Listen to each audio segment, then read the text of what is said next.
আদানি ঘোষের অভিযোগ এবং অন্যান্য ইস্যুতে শুক্রবারও বিরোধী সদস্যরা তাদের বিক্ষোভ অব্যাহত রাখার কারণে সংসদের উভয় কক্ষে শীতকালীন অধিবেশনে কাজকর্ম স্থগিত হয় চতুর্থ দিনও। বিরোধীরা এই বিষয়ে আলোচনার দাবিতে বিক্ষোভ অব্যাহত রাখার কারণে লোকসভা এবং রাজ্যসভার কার্য বিবরণী সোমবার পর্যন্ত মুলতবি করেন অধ্যক্ষ। সকাল 11টায় অধিবেশনে তালিকাভুক্ত কাগজপত্র রাখার পরপরই হাউসের বিধি 267 অধীনে নির্ধারিত কাজ স্থগিত করার জন্য 17টি নোটিশ পেয়েছিলেন রাজ্যসভার চেয়ারম্যান জগদীপ ধনখড়। আদানি গ্রুপের বিরুদ্ধে দুর্নীতি অভিযোগ, উত্তরপ্রদেশের সম্পলে সাম্প্রদায়িক সহিংসতা এবং মণিপুরে জাতিগত সংঘর্ষের বিষয়ে আলোচনার জন্য নোটিশগুলো ছিল বিরোধী সাংসদদের, কিন্তু সব নোটিশ প্রত্যাখ্যান করে দেন অধ্যক্ষ। এর ফলে বিক্ষোভ এবং স্লোগান দিতে থাকে বেশ কয়েকজন বিরোধী সাংসদ।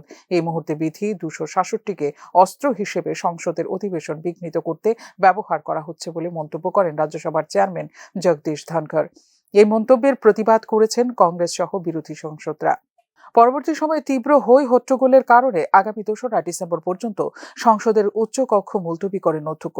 এদিকে আদানি বিতর্ক এবং উত্তরপ্রদেশের সম্বলে সাম্প্রতিক সহিংসতার বিষয়ে বিরোধী সদস্যদের সোচ্চার প্রতিবাদের পরে প্রাথমিকভাবে দুপুর 12টা পর্যন্ত এবং পরদিনের জন্য মুলতবি করা হয় লোকসভার অধিবেশনও।